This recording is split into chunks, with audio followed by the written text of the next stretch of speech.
Alright, what's up everybody? In my fish room, gonna show you a little trick I learned with my drip system that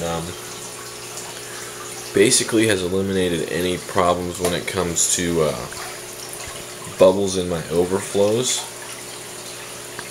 Haven't had any issues, and this thing seems to work pretty well with this PVC overflow setup that I have.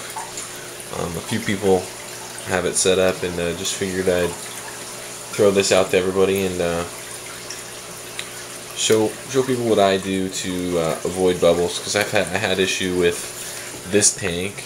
What happened was some gunk built up in the overflow, ended up clogging it, and then yeah, I woke up in the morning to 5 or 6 gallons on my floor. Luckily I don't have this thing dripping too fast, you know, half a gallon an hour, but was pretty pissed off to have to find that, and but haven't had any issues since, and I'll show you what I did to alleviate the issue. So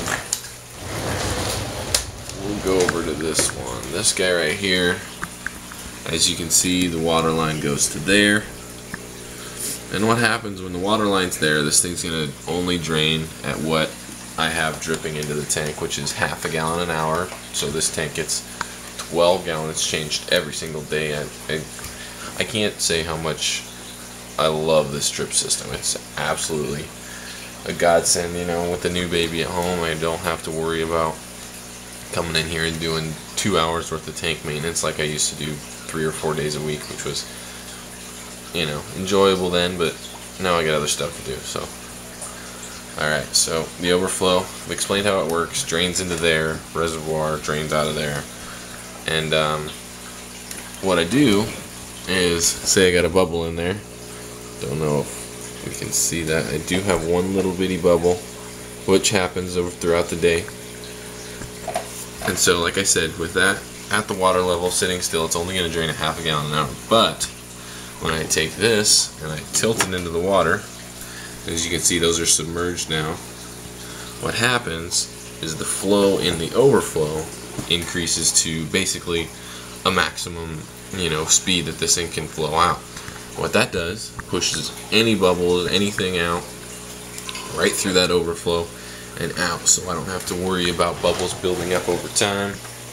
Same thing with this one. See if we can, probably can't see it, but all I do is just tilt that down, which allows a bunch more water to come through, which in every single instance I've tried it with a bubble, pushes that bubble directly through the overflow, never to be worried about again.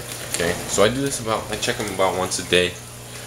You know, it's not 100% way to figure it out or to do it, but I mean, if you're going to set up an overflow system like this with your drip system, this is definitely a way that I've found that completely eliminates bubbles in my system.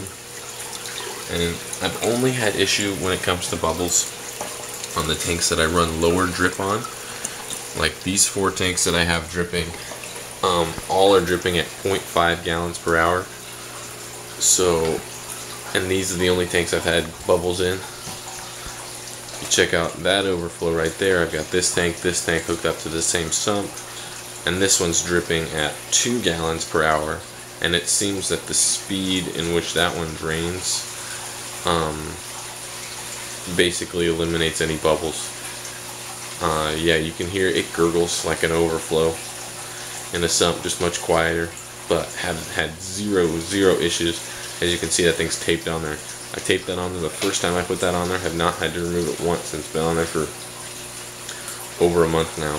So higher drip, probably don't have to worry about bubbles so much.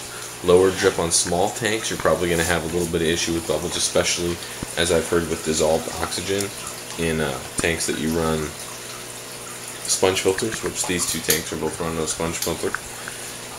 But yeah, this seems to have worked for me to help with problem with bubbles in my overflow. Haven't had an overflow lately. I also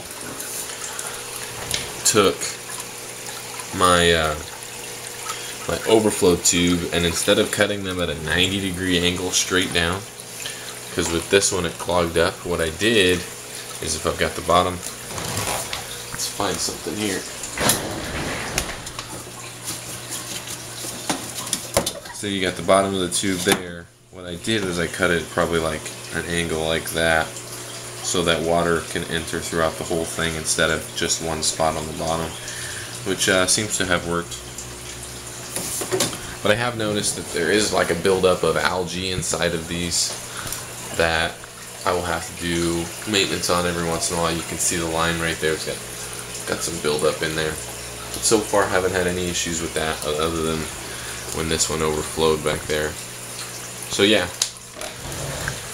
little tip on your overflow: you got a bubble in there and you don't have this thing 100% fixed. Just tilt it down below the water line, which is going to allow much more water to flow through. And for me, that's really worked to push anything through your overflow. I do this probably once a day on these 3 or these 4 overflows, and it works great. Alright, thanks for watching. Hope this tip works for you guys out there trying to set up a drip system. I highly recommend setting up a drip system. They are fantastic. My fish love it. These guys have been growing like freaking weeds. So yeah, thanks for watching, and see you next time.